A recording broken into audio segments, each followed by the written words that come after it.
Muito bem, estamos começando mais um Papo com Elias, né? Naquela ideia que a gente tem de, das pessoas, conhecer um pouco mais das histórias delas, a gente ampliar os nossos horizontes. Todo mundo tem uma boa história para contar, né? Basta a gente saber como contá-la. E hoje eu tenho o prazer de receber aqui a sobrinha neta de Álvaro Apocalipse. Álvaro Apocalipse é um gênio que criou, para mim, um grupo de teatro, né, de bonecos, do maior do mundo.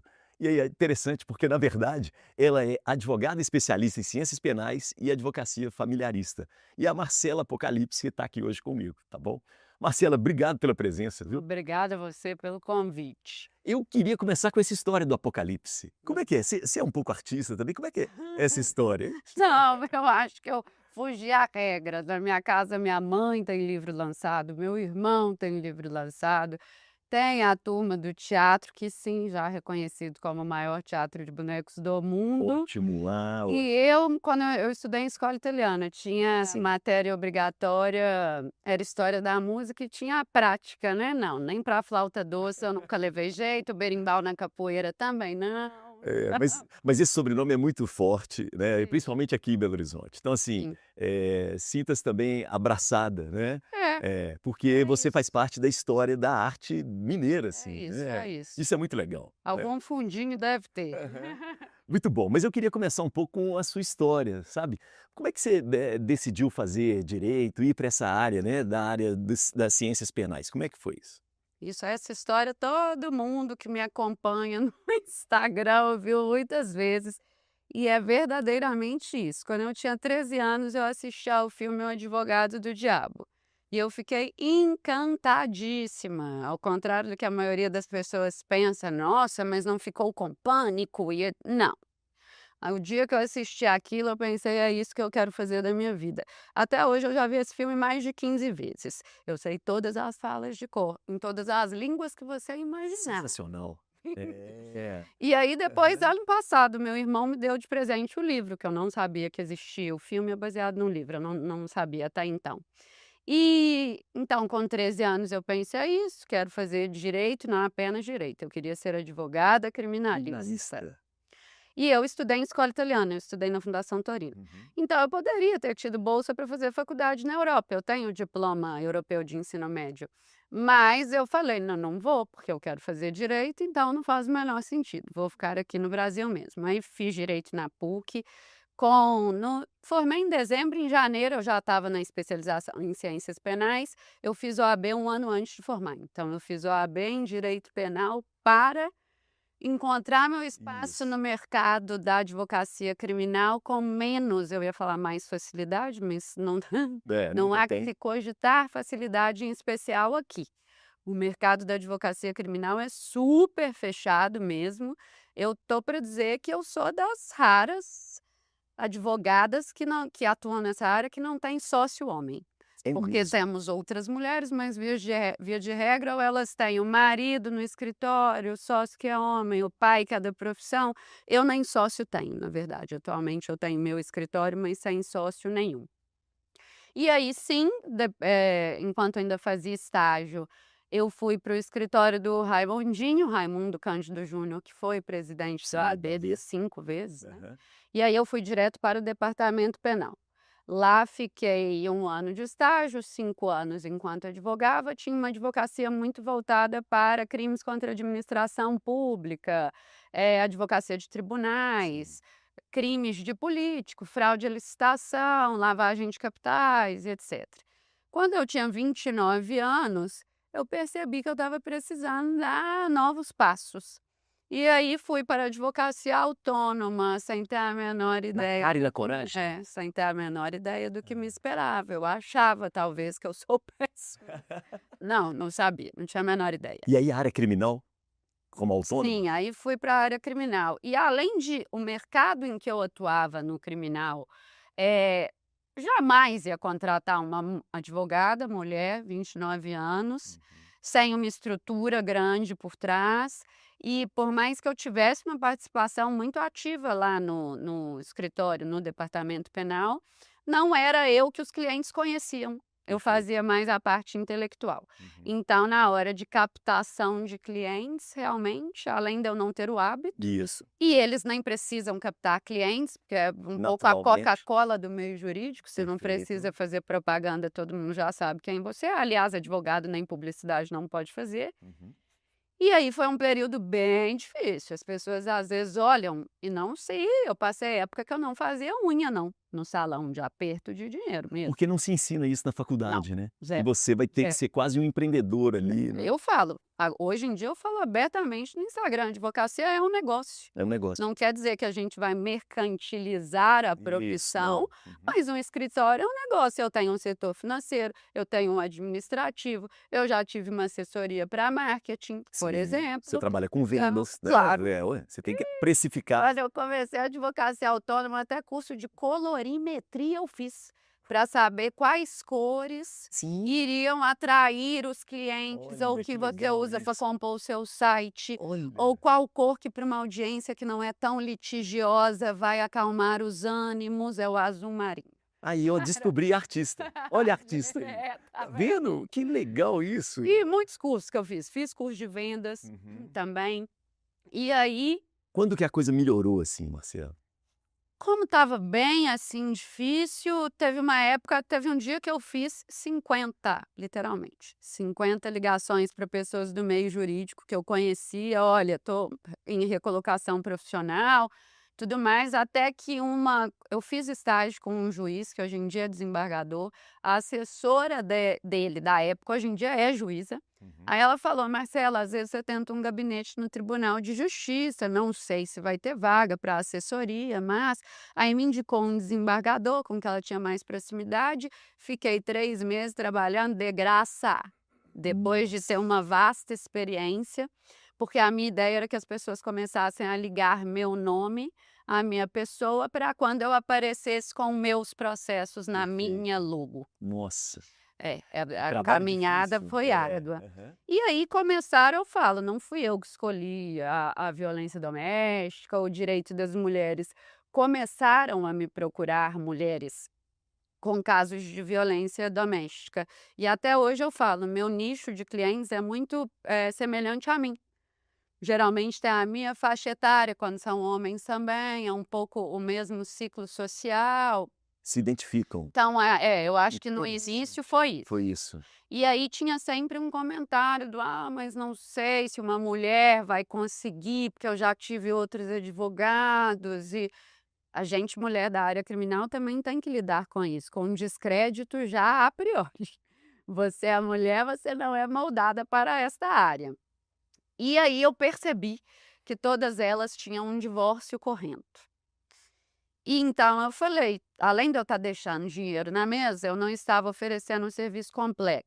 E eu não gostava da atuação dos familiaristas, porque aí eu fazia o violência doméstica delas e fazia, às vezes, o procedimento criminal que embasava a violência, as Perfeito. protetivas.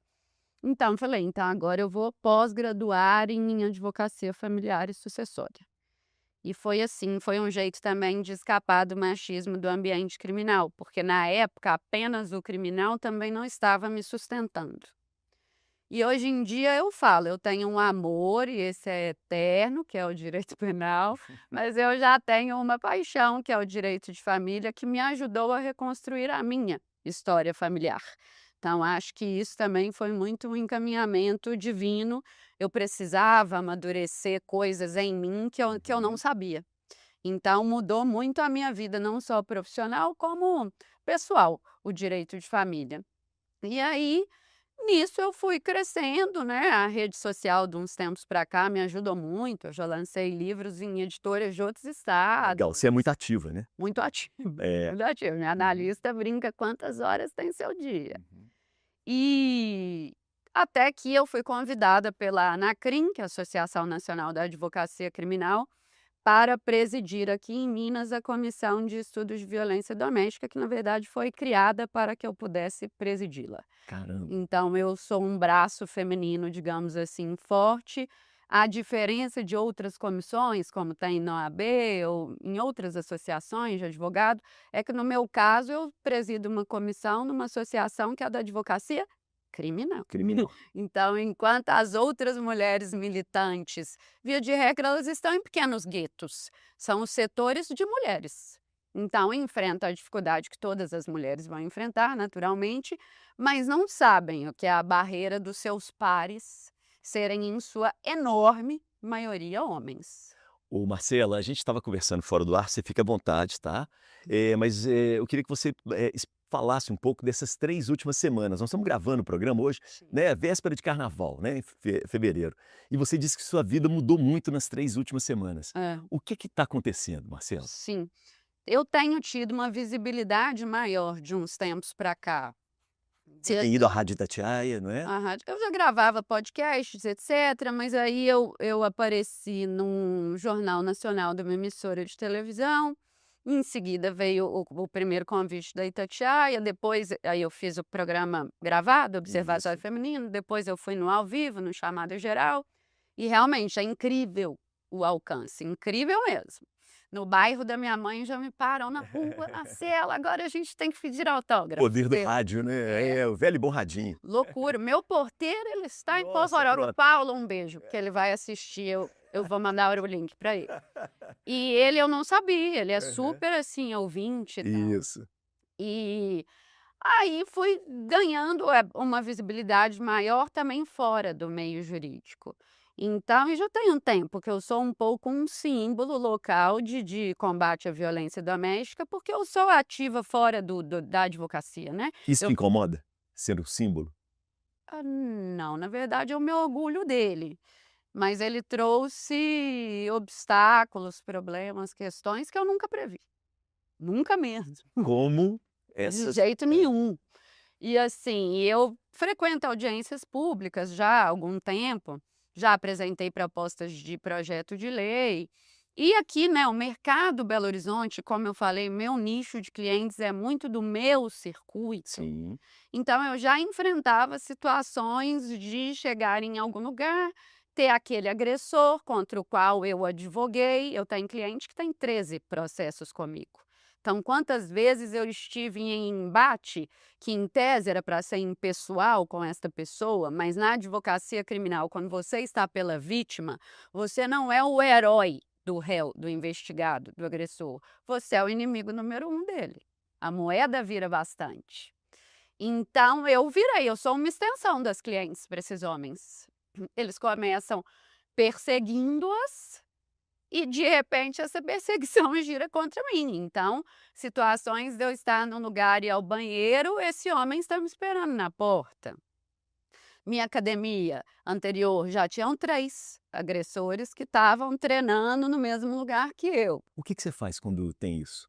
A lei brasileira te protege de alguma forma? Não. A princípio, não. Eu poderia, né, se eu quisesse lavrar um boletim de ocorrência por perseguição, assédio ou por ameaça, mas eu não teria um rito especial para mim. Você acha que deve ter um rito especial Acho, para acho, advogadas? acho, É? acho. Uhum. Veementemente acho, uma das minhas propostas de projeto de lei que eu encaminhei para a Comissão da Mulher na Assembleia aqui de Minas, é justamente para a extensão das medidas protetivas para advogadas que, se obviamente, não é do nada, que se comprovem ameaçadas também em virtude do exercício da profissão. Perfeito. Vamos voltar na sua academia antiga que tinha 3 agressores, né? Isso, e aí na hora lá o meu personal ele já reconhecia vários, porque o meu personal é amigo pessoal, então já estivemos em eventos, Uhum. as pessoas até notam, fala: "Nossa, aquela pessoa não para de te encarar", quando eu vejo e não é que sempre eu reconheço eles, entende, porque vários deles eu nunca vi nos Aham. processos. Como eu Ah, também executo dívida de pensão sob pena de prisão, vários nunca compareceram em audiência, audiência. porque senão o mandado de prisão É deve ser isso. cumprido. Poxa. Então, eu não sei a cara deles, no máximo eu sei o nome, quantas dezenas de casos, centenas eu tive ao longo da vida. Então acaba que uma hora você começa a ter inimigos que você nem Nem conhece. sabe. Caramba, é muita terapia, viu? Oh, Porque senão você fica meio neurada, né? muito. E eu sempre falava: "Ah, não vivo com medo, né, porque Aham. senão eu não teria a profissão que eu tenho, mas assim, tomo minhas medidas aí paliativas". Eu moro em prédio com portaria 24 horas, sistema de Uhum. câmera, mesmo assim ano passado forçaram a entrada do meu apartamento, por exemplo, e eu não consegui no prédio as imagens das câmeras. Não acredito. Você não conseguiu no seu Não, não, prédio? não, o síndico me enrolou, me enrolou, me enrolou, até dizer que: "Ah, agora não tem como, a gente não sabe o exato horário, como que eu vou resgatar as imagens?". Assim, E você teve que mudar de academia, inclusive. mudei de academia já. Agora, na verdade, eu não estou numa academia, né, eu entrei Hã. num plano que eu Você posso pode frequentar vários lugares. Então nem eu própria conheço minha rotina, mas foi a estratégia que eu arrumei para me sentir um pouco mais respaldada. isso não te desanima não? Assim. É. Eu eu gosto de sempre ser a militante que estou otimista e etcétera, mas não Não. estou no momento muito otimista. Não, não, mas a gente tem que ser, né, pé no chão também. Eu Sim, acho que é importante você mostrar, todos nós temos fragilidades, né, claro, então claro. senão a gente não consegue nem, né, evoluir na vida, E né. acho importante, porque já tem muitas mulheres também que profissionalmente se inspiram em mim, e isso me é motivo de muito orgulho, honra e alegria, porém eu também faço questão de não glamorizar. Por mais que sim, a minha profissão tenha me trazido inúmeras conquistas pessoais, profissionais, financeiras, eh, e eu sou uma mulher que eu gosto, eu vou nos programas, eu faço questão de estar Sim. arrumada, porque Uhum. eu também levanto essa bandeira que o fato de mulheres serem bonitas ou vaidosas, taxadas como fúteis, isso não desmerece, não descredibiliza a sua capacidade intelectual, profissional. Então, às vezes, tem mulheres que acham que eu vivo um conto de fadas, Nossa. tá bem longe disso. Bem longe disso. Me conta uma coisa, a questão da criança, você também trabalha com Sim, e também foi algo que eu não busquei. É curioso como e eu sou uma pessoa muito entusiasta de neurociência. Então, absolutamente tudo que eu conquistei na minha vida, eu visualizei antes. Eu me Uhum. encaminhei para aquilo ali. Eu sou uma beata de neurociência. Todos os dias eu escuto vídeos de Bob Proctor, sabe, eu Sim, sou sim. dessas. Mas essa questão da mulher e da criança não, não foi algo que eu visualizei antes. Mas acho que o Instagram passou a transmitir muito essa imagem da minha advocacia combativa, que não é tão usual no direito de família. Direito de família, os profissionais são mais falam mais manso, vamos conciliar. E não que eu Uhum. seja contra a conciliação, mas eu acho que não é a solução para todas as situações. Tem situações que para mim eu falo abertamente: "Acordo com agressor de mulher? Não, eu não faço". Uhum. Quem vai ser cliente meu já chega sabendo que eu não vou fazer, não acha que eu vou Sim. contemporizar, porque eu não vou. Uhum. Então, acho que por conta dessa advocacia combativa, começaram a aparecer os casos das crianças, que também sempre envolve as 2 áreas, né, o criminal e o família, porque a partir do momento que a criança é vítima de um delito, e na maior parte das vezes isso ocorre no ambiente Familiar. familiar, isso vai refletir na estrutura familiar como um todo. Então, não raro, os genitores vão se divorciar. Aí vai ter que discutir guarda, onde que a criança vai morar, como que vai ser esse direito de convivência, Nossa. vai ter protetiva para a criança, porque às vezes as pessoas esquecem disso, né. A Lei Maria da Penha não é apenas para mulheres, é para meninas, para garotas, para também nem só Isso. mulheres, Uhum. pessoas que se identificam enquanto mulheres, independentemente do sexo biológico. Eu gosto de Sim, ressaltar boa, isso também. legal. Você já trabalhou para mulheres assim? Não, até hoje, clientes trans, não, Não. não tive. Ó, eu Uhum. tenho contato com algumas quando eu dou palestra no presídio feminino. Caramba, Aí sim. você vai no presídio feminino? É, isso é legal, sabia? Hã. Porque não fui eu também que fui atrás, não. Na verdade, eu fui dar a palestra a primeira vez sobre violência doméstica para as policiais Sim. penais, Uhum. e anos atrás eu fui num Miss Prisional. E aí foi quando eu entrei no presídio na época que a Caiete apresentou o Miss Cariete. Prisional. É, que esteve aqui com a gente inclusive. Olha que ótimo. Eu vi, eu lembrei disso. E aí nesse ano da Caiete, inclusive, salvo engano, o show foi a Calisto? Eu acho que Aline foi, Calixto, você aham. também esteve aqui com a gente. Eu acho que foi. Ia ser Flávio Renegado, aí não Aham. foi. Teve isso. Isso, Aí eu fui no Miss Prisional e eu tinha doado uns vestidos perfeito. para o desfile delas lá. E quando eu entrei, aí sim. Aí eu entrei no pátio do presídio, não é onde você atende seu cliente ali, né, no parlatório. Advogado, ao contrário do que as pessoas pensam, a gente não conhece um presídio lá dentro, não, a Uhum. gente tem um lugar que a gente atende cliente. Perfeito. Claro, por questões de segurança, Isso. isso não é uma crítica, Uhum. é óbvio que Faz sentido. mas eu sempre tive a Curiosidade. curiosidade de como será, ainda mais o presídio feminino daqui, ele é presídio modelo na América Latina. Olha, eu não sabia. É. Aquele na Andradas, na Vila dos Isso, Andradas? Estevão Pinto. Isso. E inclusive é diferente, né, da estrutura dos outros presídios, realmente é um Que bom. casarão, o Mais quarto amenizado. fica no meio, Ah, que bom. E aí, quando eu estive lá e vi esse palco, eu falei: "Meu sonho é dar uma palestra aqui", para ver que a gente tem que ter paciência com os sonhos. Isso era 2019, eu acho. Antes da pandemia. Sim. Uhum. Aí a minha primeira palestra no presídio foi em 2023, Tá aí. então foram muitos anos. Aí a é que diretora foi? de ressocialização me chamou para palestra para os policiais penais.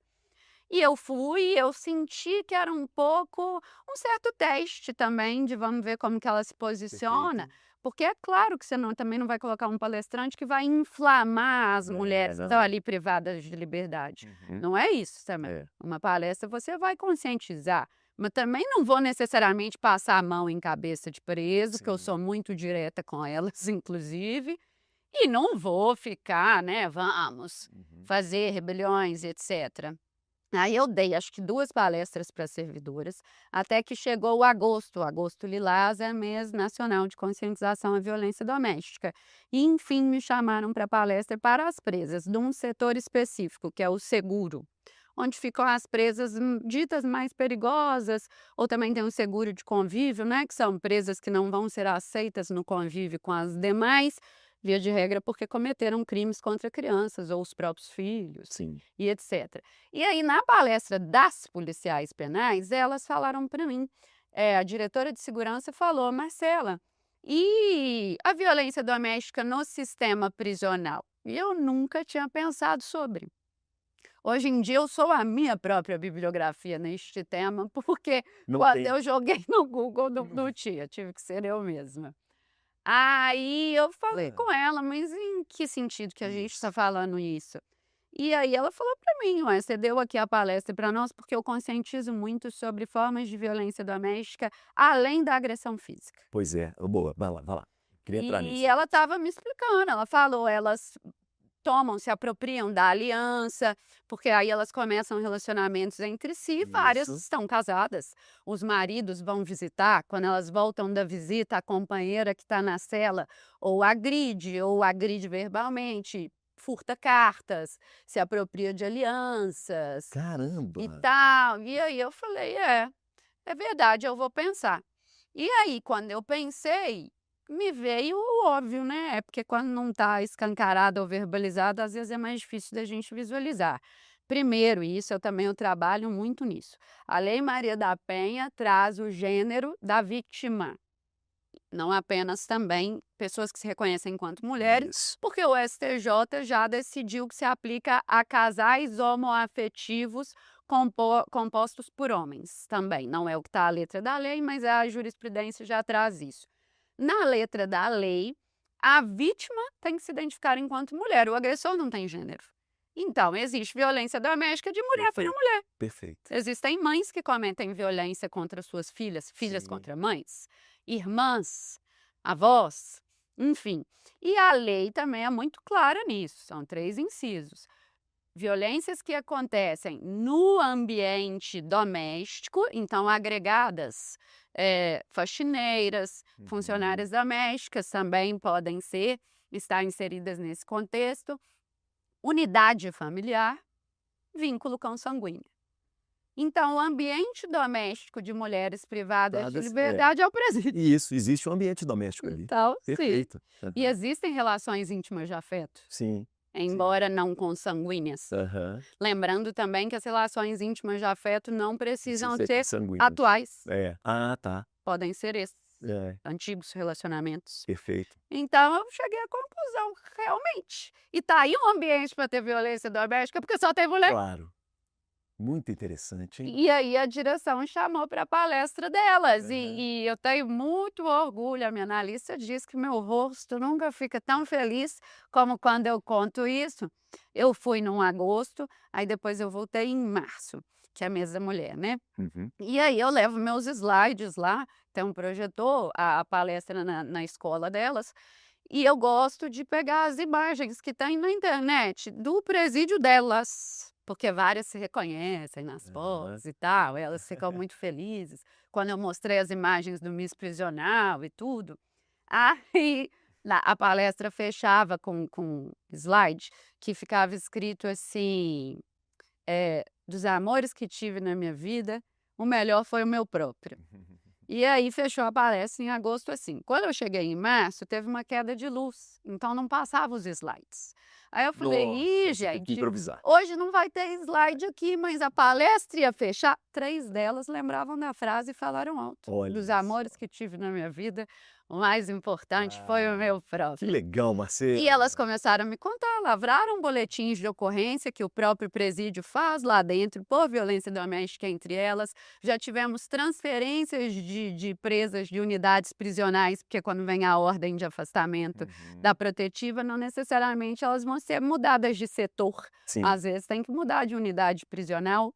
Então, sensacional, hein? chamei a atenção delas para visita íntima também, isso aliás é algo que eu levei Hã, para a assembleia, hã. inclusive. Porque na visita íntima não tem bom, os policiais penais vão estar do lado de fora, mas as visitas íntimas são realizadas, chamam-se suítes, não são nem celas com grades, óbvio, porque tem que ter a privacidade, Sim. não vai ter ninguém lá dentro, certo? Uhum. Uma coisa é a visita do pátio ali, e mesmo assim não tem contingente de agentes para também Isso, aplacar para se segurar começar isso. a tiver Aham. muito problema. É porque no sistema prisional respeita-se o Uhum. momento das visitas. Mas as visitas íntimas não. Eu encontrei um caso no Distrito Federal em que uma mulher foi morta na visita íntima, num presídio masculino. Que coisa. Então eu comecei a chamar a atenção delas para isso, porque elas Aham. fazem a visita entre elas também, né? Elas têm direito de ir para a suíte quando elas têm a união estável entre si. Sim, E quando recebem os os parceiros ou parceiros. parceiras aqui de fora. Então comecei a conscientizá-las sobre isso. E aí elas trouxeram ao meu conhecimento: "Ah, não, mas nem sempre a gente quer receber a visita, só que a gente sofre ameaças". Seja às vezes tem os companheiros que também estão presos, né, em presídios masculinos. Ou quando elas vêm aqui para fora, aí elas falam: "A gente quer viver a nossa vida, mas eles dizem que a gente tem que cumprir cadeia com eles". Caramba! Então você não pode ter lazer, você não pode ser vista num bar. E Aham. aí as ameaças se estendem às filhas, às mães, ao entorno delas. E aí eu perguntei para elas, antes de eu levar na assembleia, eu virei e falei: "Então eu acho que a gente não poderia", nesse caso do Distrito Federal, também teve isso, a mãe foi visitar um filho que estava preso pela agressão à própria mãe, e ela tinha protetiva. E aí ela foi no judiciário para: "Eu quero visitar meu filho". E o juiz falou que pela manutenção das relações familiares, a protetiva sopesando princípios, a integridade familiar tinha que ficar por cima, então vamos autorizar a visita. E aí houve um recurso e o tribunal falou: "Não, integridade, dignidade da pessoa humana da mulher, já Uhum. teve essa agressão". E aí eu falei com as presas do presídio daqui, eu falei: Sim. "Gente, então não pode deixar para o judiciário, né, porque às vezes você vai fazer o pedido de realizar ou receber a visita sob coação. É. Enquanto tiver a abertura, então isso tem que virar lei, proibir". Uhum. Aí eu expliquei para elas e conscientizei: se isso vira uma lei, a gente não vai estar falando só de companheiro, de marido, de não pode namorada, né, tem que Sim. ser união Aham. estável mesmo ou um casamento. Tá. Mas a lei, isso vai incluir também, às vezes, outras relações Uhum. familiares. Uhum. Interessa? Todas falaram que sim. Então eu levei isso para a assembleia, pesquisamos, não tem ainda nada no congresso nesse sentido. Complexo, hein? Coisas que a Muito, gente mas não não imagina, né. imagina, Ainda não mais eu imagina. atuo com um público que tem um potencial aquisitivo também maior, Aham. então se fosse só a advocacia, porque eu sou militante para além da advocacia, certas realidades não chegariam ao meu conhecimento mesmo. Não te incomoda se definir como militante, não? Não, como militante não, até porque eu sempre usei o termo advogada militante, porque tem os advogados, aquelas pessoas que tiraram a OAB, mas não vivem da advocacia, né. Uhum. Então eu já usava. O processo maior foi me reconhecer feminista. Pois é. Aí sim. É. Aí foram anos, diria que nem é, tá, não tem tanto tempo que eu me assumi assim. Porque a gente cresce, né, numa estrutura patriarcal que esse termo vem carregado de uma pecha muito grande e de um eu falo isso sempre também, eu fico num limbo, porque no ambiente dos homens, lá vem ela, Feminista. feminista, feminazi. Uhum. No ambiente da militância Isso. feminista, Uhum. várias não me aceitam também muito. Uhum. Porque eu não sou o O estereótipo. estereótipo. É. Sim. Então, muitas das vezes eu recebo hates na rede social de mulheres do movimento feminista. Aham. Então é o que a gente está sujeito, né. Ô Marcela, você falou que você tem clientes de uma classe, mais alta, né. Sim, Eh, e aí eu queria entrar no assunto que é a violência doméstica, que não é só física. isso. Como é que é esse que você quer dizer com isso, assim? Eu fiz uma campanha hoje vindo para cá, uma amiga minha falou que ela porque aí eu contamino todos ao meu redor, né. Uhum. Eu dou livros de presente, instrução de Militante feminista. dou. Perigo. Manual do Clube da Luta Feminista, e outra que, como eu falei, eu sou Forrest Gump, então quando eu estou no meu ciclo normal, né, eu vou contar as coisas, eu já trago a minha perspectiva de gênero. Aí essa amiga falou: "Eu estou no grupo de gênero da empresa". E eu mostrei para eles o seu vídeo do Instagram, porque ano passado eu fiz isso, foi muito legal. Eu fiz um vídeo colaborativo, então são várias mulheres que gravaram frases muito pequenas, assim, cada uma aparece 3 segundos, de dizeres que representam violência psicológica.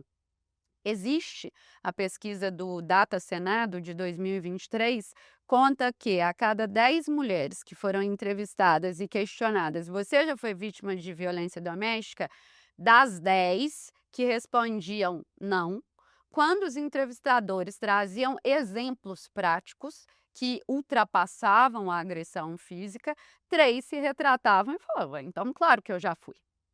E aí eu fiquei com isso na cabeça e fiz uma pesquisa pelo Instagram. Primeiro eu pedi para as mulheres me mandarem frases que ou elas próprias já tinham ouvido ou que elas sabiam E né, se que falar. são Uhum. ditas. Eu, por exemplo, eu escuto muito, Hã. muito há muito tempo, a situação do "mas só pensa em trabalho, trabalha demais, homem não gosta disso não, precisa disso tudo".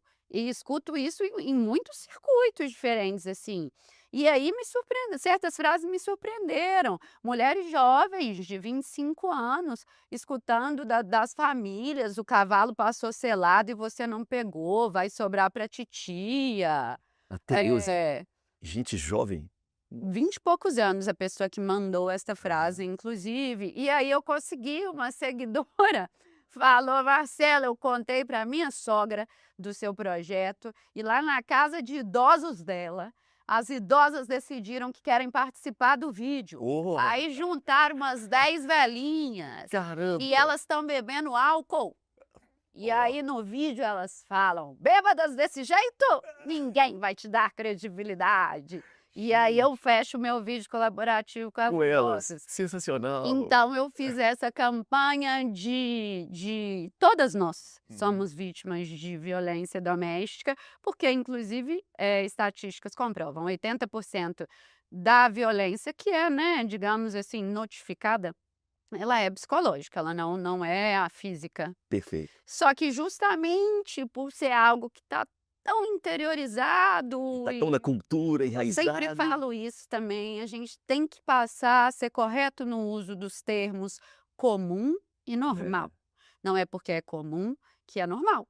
Então nós mulheres estamos acostumadas com tratamentos, com frases, com crenças disso. Não teve filho ainda não? Não vai dar esse orgulho para os seus pais? Ou então É. você tem um filho para responder à expectativa de outra pessoa? Aí tem um filho, não vai ter o segundo? Vai ficar mimado É. esse, hein. Exato, não tem limite, É, né, não tem não limite, não não vai tem parar. limite. Perfeito. E aí eu fiz esse vídeo para conscientizar sobre a violência psicológica e para mostrar que ela é muito cotidiana. Você não precisa ter uma situação excepcional para uma mulher estar sofrendo violência doméstica. E a gente precisa entender isso para parar de tratar como mimimi, como drama, como exagero. Não, não é. A violência psicológica, a violência moral. Aliás, a mulher só é vítima de violência física porque ela já está vulnerabilizada pela violência psicológica. Não necessariamente daquele companheiro, mas muitas Sim, das vezes pela mãe, pelo pelo pai, pela pai. criação que Uhum. teve em casa, pelo assédio que sofreu no trabalho, então, pela sociedade como um todo, que nos impõe papéis. E aí chegou a hora de gravar as frases do vídeo, né, e essa foi mais desafiadora, porque enquanto era mandar frases, as seguidoras mandavam. Sim. Na hora do quem vai gravar, e eu ainda falei: "Tá aqui a lista, você pode escolher, não precisa ser algo que você próprio Isso. ouviu". Aham. Eu mesma gravei uma que a frase não era a minha, mas que eu também já escutei muitas das vezes: "Vestida assim? Tá querendo o quê também? Tá provocando". Porque são muitas, né, as vertentes dessa violência. E aí várias mulheres falaram: "Não, eu gostei muito de ter participado, eu te apoio muito, muito obrigada por estar fazendo o vídeo pra gente, mas não Mas eu não estou no não meu limite aqui, não né. me sinto à vontade para aparecer". Interessante. Ô, Marcela, e nós homens? O que que a Sim. gente tem que fazer? É. Isso aí eu acho que é um trabalho que realmente é de formiguinha, né, porque é uma estrutura. O patriarcado é uma estrutura. Não são situações pontuais que a gente vive. A gente vive na sociedade que é moldada, levantada, sustentada por um conjunto de crenças, que é o machismo, conjunto de crenças da superioridade masculina em relação à mulher, de distribuição de papéis também, né, função de cuidado tem Uhum. que ser da mulher, por exemplo, e qualquer quando se desvirtua disso, vem a misoginia, que é respaldada pelo machismo, esse discurso de ódio em relação às mulheres. Eu acho que é trabalhar nessas campanhas de conscientização que as pessoas às vezes não dão devido valor, mas eu que estou aí na luta, tem sim surtido efeitos, pode não ser na proporção que a gente quer, mas há quanto tempo que a gente vive nessa estrutura, então desfazê-la também não é algo, acho que ninguém nem tem a pretensão de ser tão simples. Uhum. E começar, né, cada um tem que começar a refletir, eu gosto de dizer, o machismo é ruim para os homens também. A fala super machista de "homens não choram", É. ou "isso é É coisa o de provedor da família, homem", tem que dar conta de tudo, né. exato, ou "tem que ter ereção", "tem Sim, que tem estar que sempre pronto para aquilo ali", aham. esse também é ruim para os homens. Se começarem a olhar também para si, né, porque também Sim. eu não espero que vá mudar essa mentalidade, porque estão preocupados conosco, mulheres, mas se começarem a olhar para si próprios, talvez a gente eu vi com bons olhos, por exemplo, o Pacto Nacional, que traz o mote "Todos por Todas". É, É a primeira vez que a sim. gente vê algo público, que a campanha não tem só a imagem de mulher, né, são Perfeito. homens.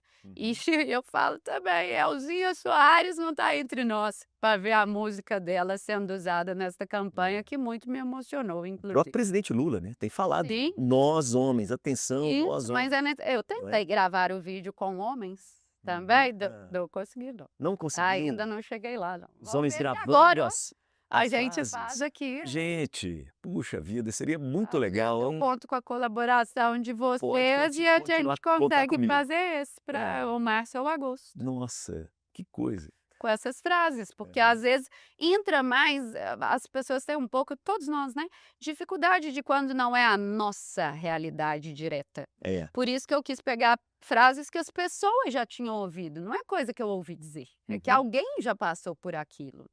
Porque aí vai tocar corações e É. consciências em lugares que às vezes não toca em mim, mas Uhum. toca no outro. É. Eu sou muito amigo da Ana Regis, que é do espetáculo Peixes, não sei se você assistiu esse Não. espetáculo. O espetáculo fala sobre violência contra bebe água, eu estou preocupado com você que senão você tá, né, Forrest Gump, né, como você disse, né. é um espetáculo que fala sobre o abuso, de meninas. E como é que nasceu o espetáculo? A partir de uma amiga dela, de 50 anos, que conversando com ela, elas descobriram que ela tinha sido abusada. Sim. E ela fala que todo espetáculo, quando termina, chega uma mulher e Claro. se coloca. Fala, olha, eu fui violentada e não sabia. Sim. Então é muito forte isso. E acontece isso. E No meu Instagram, muito, muito. Às vezes eu faço semanas temáticas Sim. e teve a vez que eu fiz semana dos crimes sexuais. E eu tenho poucos seguidores no Instagram, né? Então um grande contingente me conhece mesmo, pessoalmente.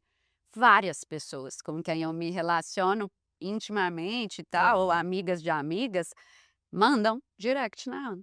É mesmo. Eu fui vítima, eu estava dormindo, bebi muito, dormi na casa de um amigo, quando eu acordei estava em cima de mim, mas eu não denunciei, etcétera. E a situação, né, 80% é algo em torno disso. Isso é o Anuário Brasileiro de Segurança Pública, Tá. porque haters gostam de me chamar de mentirosas. Não, eu estou tirando isso de não é do sovaco, são de pesquisas oficiais. 80% dos estupros são cometidos contra crianças já adolescentes, né, até 13 anos. É um dado muito assombroso. 80%? 80. E o maior índice é até 6 anos. Nossa. E pessoas conhecidas, né? Eu lembro que isso também Sim, quase 90%, altíssimo de né? pessoas conhecidas, altíssimo. Se não é vínculo consanguíneo, é alguém que é agregado daquela Perfeito. família. E como advogada dessa área, abertamente eu falo isso. É muito mais difícil conseguir, muito mais mesmo, não tem comparação, conseguir protetivas para crianças do que para mulheres adultas. Porque para crianças, Hã. a tendência, às vezes, até do Ministério Público, que em tese está ali para resguardar o interesse da criança e do adolescente, é dar um parecer dizendo que não. Essa situação tem que ser melhor apurada, porque é muito comum em contextos de separação, já que os pais estão já nesse processo, as mães, olha outra crença Uhum. machista, outra estrutura patriarcal. Você não pode deduzir que a pessoa, que é comum aquela pessoa.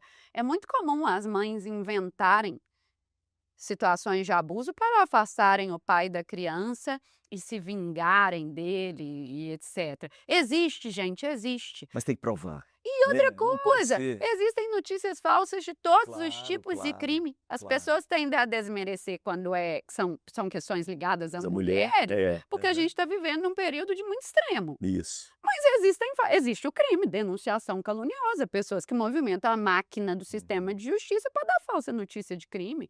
O fato de existir isso não desmerece, a princípio, o relato. E outra coisa, a lógica é oposta em protetivos, está na lei e na jurisprudência. Na dúvida, você acautela. Sim. Depois você vai averiguar, vai investigar, não teve não? Então beleza, vamos tirar a supervisão da visita, vamos voltar ao contato presencial, mas até apurar, na dúvida, você deixa a criança com o agressor dela? E o que essa criança cresce entendendo? Ela vai entender que aquilo ali é violência ou ela vai Não. entender que é afeto? Isso. Vem aí do pai, vem do Aham. parente, a Aquela pessoa de justiça está confiança. chancelando, a Aham. sua mãe está ali supervisionando aquela visita, porque aí quando coloca Porque a tem a mãe visita também, né? supervisionada. É. Porque a mãe talvez tenha passado por isso, então para ela parece Essa olha é que a perigo. minha descrença atual, está muito nisso. Para falar a verdade, 80% das como é que a gente gira em torno do 80%, É. né, mas 80% dos pedidos de protetivas de mulheres adultas são concedidos. É um índice alto, é um bom índice. Contra crianças, eu não sei o índice, porque eu acho que nem fazem essa pesquisa, simplesmente esqueceram que elas existem. Mas não é simples. Caso Epstein, o que você acha disso? Acho que é simplesmente, é triste, né, eu falar isso, porque não é que não me choque, óbvio que choca. Eu não estou imune, aliás, muito me abala, eu tenho queda de cabelo, eu tenho bruxismo, eu tenho várias condições aí de estresse. Mas, me surpreende. É a estrutura que a gente vive. Quanto mais acesso, mais poder, mais vão normalizar, mais vão ocultar, mais vão objetificar mulheres. Porque é cheio também, né, das denúncias de meninas jovens. Sim, aham. Mas te ajuda? Porque ganha visibilidade. Pode te ajudar ou não? Não faz Não diferença. sei, não tenho visto muito, Não, né? não chegou até a mim, não vi um resultado prático Ou que a ainda. lei, né, a justiça possa se mover também, ser mais rigorosa, possa mudar. Não. Não, a lei Não, eu acho até porque como também está distante, né, é algo que não é sim, da realidade nacional. Acho que a mídia às vezes influencia nos casos que estão aqui mais próximos, aquele dos 61 socos no elevador, esse em especial também me chocou muito, que arrastou a mulher pelas pernas, sabe. Acho que esse sim. O caso de Ribeirão das Neves, que foram 3 mulheres de uma vez só dentro de uma padaria. sim, Porque a gente enfrenta essa dificuldade do sistema de justiça também. Ligar o feminicídio apenas a violências que são cometidas em ambiente doméstico ou relações íntimas de afeto. Não. Feminicídio é crime de homicídio cometido por questões de gênero. Não interessa onde, não interessa quem. Então, os dados não acompanham. Por quê? Porque quando a polícia vai iniciar ali a investigação e os dados são colhidos dessa origem, isso o próprio Anuário Brasileiro de Segurança Pública explica isso também. A tendência é registrar como homicídio. é. E depois, se provar que teve uma motivação de gênero, aí vira feminicídio. No Brasil inteiro, a única unidade da federação que faz o caminho oposto, se a vítima é mulher, eles já Já vão é ali feminicídio. como formalizar como feminicídio, é o Distrito Federal. Tá. Esse caso de Ribeirão das Neves, eu não tinha pensado nisso. Olha só, Sim. porque são 3 mulheres, né, E de idades e agora diferentes. não mudou, né, porque Aham. estava achando que o Era agressor era era adolescente, mas ex-namorado, não, não é. parece que é um homem de 30 anos. É, e me parece que ele não tem vínculo, pelo que eu li até então, não tem vínculo de afeto ou íntimo ou consanguíneo com Não. ninguém. É. E é uma violência de gênero, você É. não mata 3 mulheres aleatoriamente, né. Numa padaria que tem muito mais gente, Exato. né. Que é. Vamos lá, vamos mudar um pouco de assunto para, né, conhecer seus pontos de vista. Com relação à legalização da cannabis, qual que é a sua opinião? Sim, é curioso, porque esse tema também perpassou a minha vida toda, que meu pai é psicanalista, ele foi diretor do Centro Mineiro de Toxicomania há muitos anos. Então, desde a época da lei de drogas em 2006, meu pai estava no Distrito Federal, eu ganhei o livro da nova lei de drogas em 2006.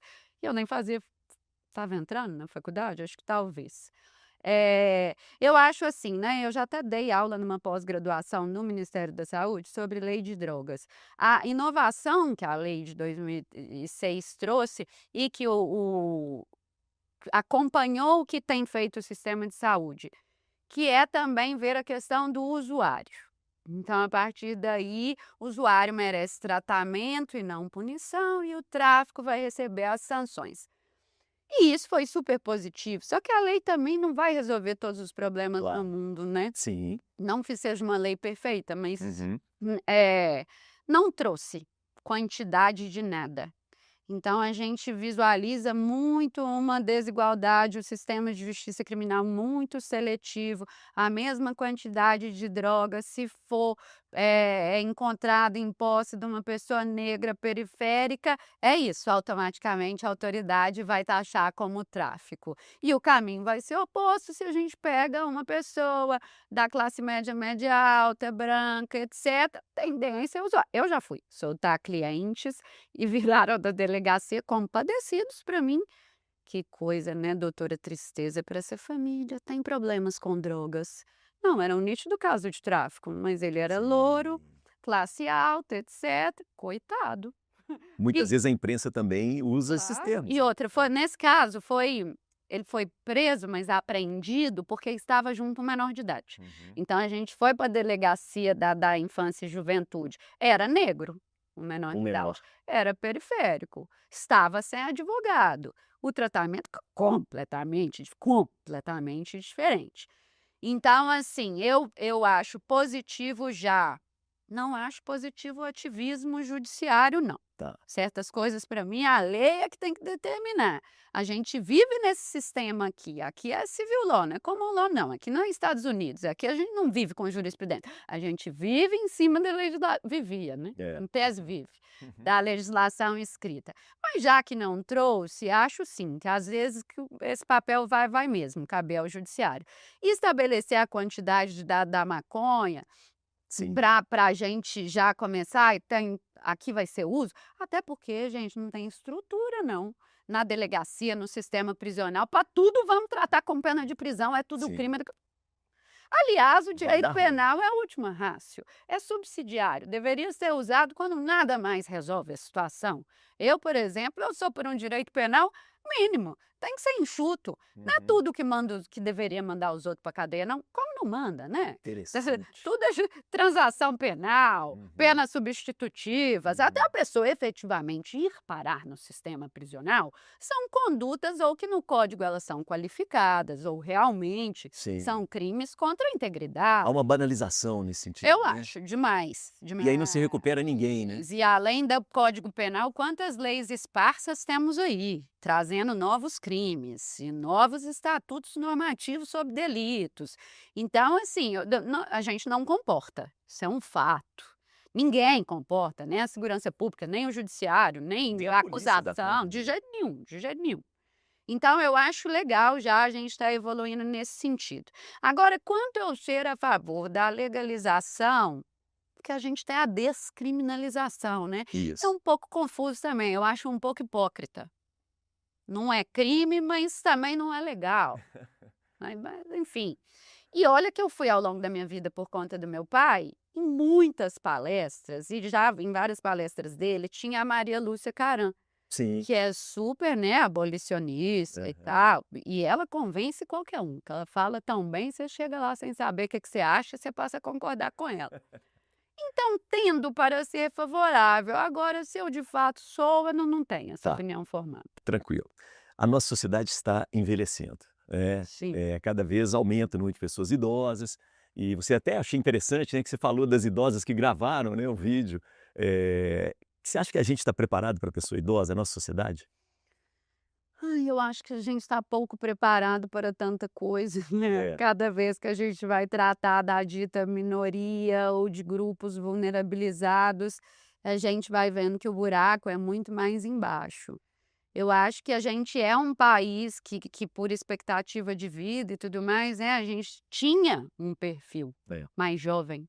E agora estamos envelhecendo enquanto sociedade, então demora um tempo também para a gente ter as políticas públicas necessárias, uma previdência que abarque, mas que também passe pela conscientização das pessoas, né, porque o idoso vira um fardo, vira um estorvo para a família ou para o próprio para a própria máquina Estado, né? estatal e etcétera. Então eu acho que mais uma vez a gente tem que iniciar pela conscientização mesmo, porque de fato, né, ao invés há culturas em que o idoso é a sabedoria, todo mundo lhe deve respeito, aqui não, aqui é basicamente como se fosse gaga. É, improdutivo, né, para o sistema É, capitalista, né. exato. Então ele não é útil, né, à Sim, sociedade. e aí já leva como: "Mas tá batendo bem", Aham. simplesmente porque talvez não esteja sendo conveniente, né. É, mas o Krenak tem um livro, né, A Vida Não É Útil, né.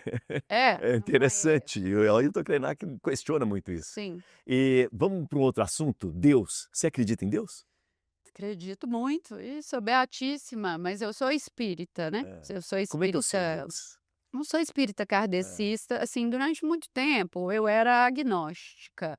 Não diria que eu era ateia não, porque acho que eu acreditava que existia alguma coisa, mas eu nunca fui muito dogma de religião, não fazia sentido, eu sou filha de pais divorciados.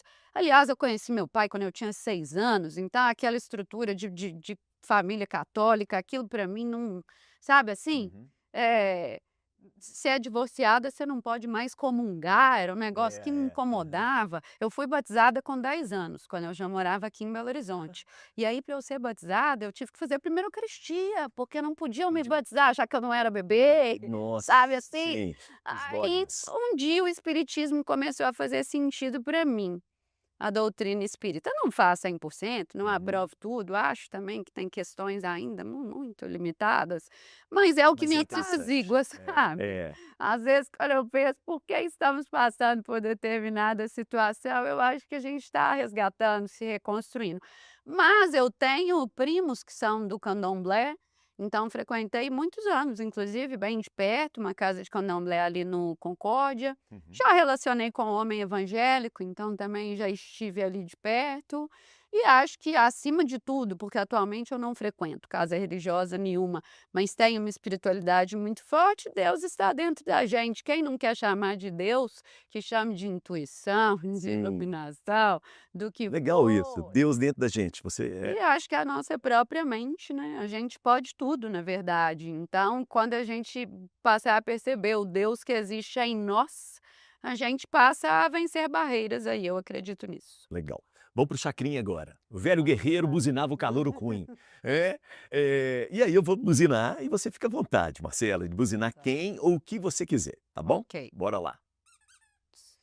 Acho que eu vou iniciar assunto polêmico, mas estamos aí, né, gravando às vésperas do carnaval, esse projeto de lei da Câmara Municipal. Foi, não sei se está todo mundo sabendo, mas houve uma boa divulgação, né? O projeto foi proposto por um vereador do PL, e aí eu li o projeto, porque outro dia eu falei sobre ele num outro programa. Querendo trazer, a princípio, uma classificação etária para eventos, a mídia está trazendo como carnaval, mas o Sim. projeto não é específico sobre carnaval. Uhum. Eventos. E para que possa ter uma supervisão, para que não tenhamos crianças em eventos que atentem contra, aí vem várias condições, e a moral. Nó. Que moral? Né, e isso é um problema Uhum. na lei, que chamam cláusulas abertas. Quando a gente deixa sem definição, podem usar para tudo, certo? Perfeito. E aí, pela configuração, arranjo político, a gente estava até conversando, né, 24 votos a favor, 13 contra, 3 abstenções, a gente vê que tem um enredo mais partidário do que em relação à ideologia, ao conteúdo que efetivamente está ali. E a gente sabe que isso é um pouco querer tirar as crianças dos eventos LGBTQ+, e eventos Afro. afro-brasileiros Uhum. também. E então, seguinte, para além, né, da minha concepção, assim, pessoal, eu vou falar o jurídico aqui mesmo, que é básico nessa questão. Essa identificação, instrução, determinação de classe etária, faixa Isso. etária, Aham. pela Constituição, e ela ainda existe, viu, gente? Tem gente agindo como se a gente não tivesse Constituição, mas ela está aí. É da União. Então a Câmara não tem nada a ver com isso. Tanto que no dia que saiu, o projeto da Defensoria Pública, que é uma instituição que muito eu admiro, muito ativa, imediatamente se manifestou pela inconstitucionalidade do projeto de lei. A competência não é do município, começa daí. A prefeitura já se manifestou também de que, ainda que passasse, né, Isso. virasse lei, a prefeitura não tem contingente para fiscalizar. Mais de 7 milhões de pessoas esperadas no Carnaval de Belo Horizonte, você vai ter a fiscalização para quem está entrando, o pai e aquela É. criança, não É sei o quê, impossível e isso, aí né? entrou, não era para entrar, É. é acima de 16 anos, entrou a criança de 5. Aí Quem o que vai fiscalizar para conduzir, para ter a devida sanção? Então, aham. assim, querer aprovar algo que é inócuo também já não faz sentido, nós temos mais coisa para fazer, né, Claro, outras claro. prioridades. Existe o ECA, o Estatuto Isso. da Criança e do Adolescente. Já há previsões de pais que vão ser displicentes, negligentes com os filhos e etc. Além disso tudo, né, ainda no jurídico, há muito tempo já, uns bons anos, a gente não fala em direito da família, direito de família, a gente fala direito das famílias. Famílias são plurais. Existem crianças que são criadas por casais homoafetivos. Perfeito. E elas não podem ser privadas do convívio familiar dela, Uhum, uhum. se os pais, se as mães, se a configuração familiar que for, quer frequentar aquele determinado evento que é desta comunidade, aquela comunidade da criança também. Sim. Agora daí, vai ter nudez, isso é impróprio para criança. Isso não está restrito ao ambiente LGBT, De ao maneira ambiente alguma. afro. Vamos ter realmente genitores, pais, mães, avós, quem tiver guardião, tutor, que vai levar crianças para ambientes que são inapropriados. Para isso existe o ECA já. Uhum. Muito interessante, eu achei legal. Direito de famílias. Isso. Ótimo, eu nunca tinha pensado nisso e a gente precisa usar esse termo. Sim, mas a gente que é da área, a gente se policia muito para Nossa. usar. Existem famílias anaparentais, né, que é uma pessoa só, você não deixa de ser a Uhum. entidade familiar porque você não casou, É. porque você não teve filho. É interessante, a Duda Saladeira uma vez num bate-papo comigo, ela falou assim: "Famílias multiespécie, Elias". Isso, Porque ela falou: "Olha, o meu gato para mim é o meu gato". eu. É, é que você com gato. Eu sou mãe de gato.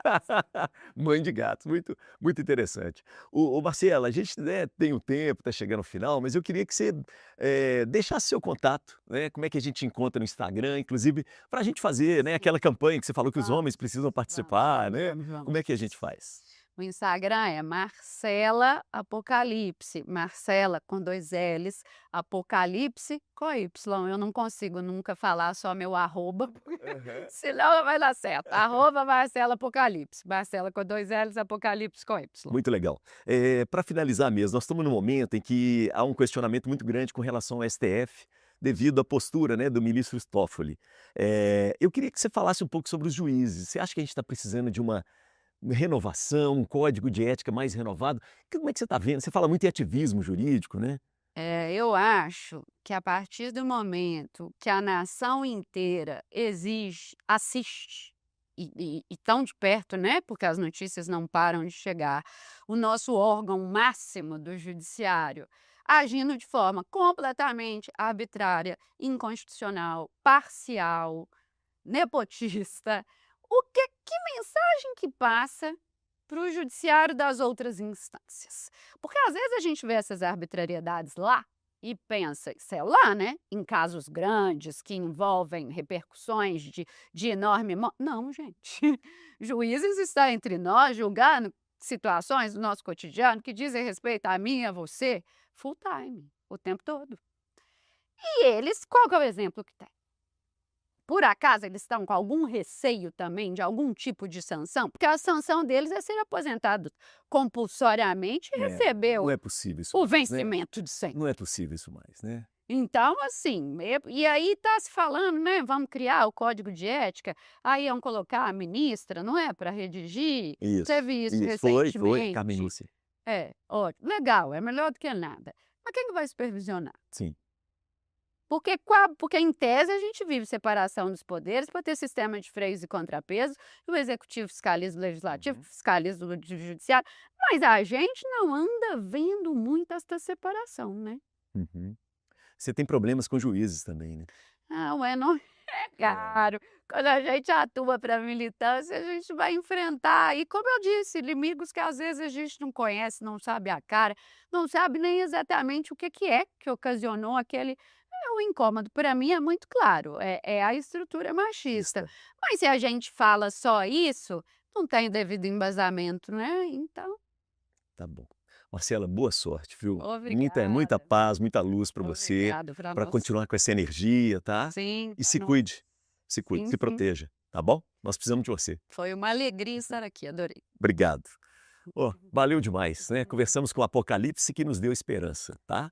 Beijo para quem é de beijo, abraço para quem é de abraço. Se inscreva no nosso canal, né? O Papo com Elias, e aí você pode, poxa, não é só curtir e dar um joinha, não. Eu queria que você comentasse, sugerisse pessoas, fizesse críticas. É muito importante para a gente, tá bom? Então nós temos também o nosso Instagram, que é o @papo com Elias, e o meu Instagram, elias.sunshine, porque o sol nasce para todos e todas. Valeu demais. Beijo para quem é de beijo, abraço para quem é de abraço, e eu, ó, sobrei.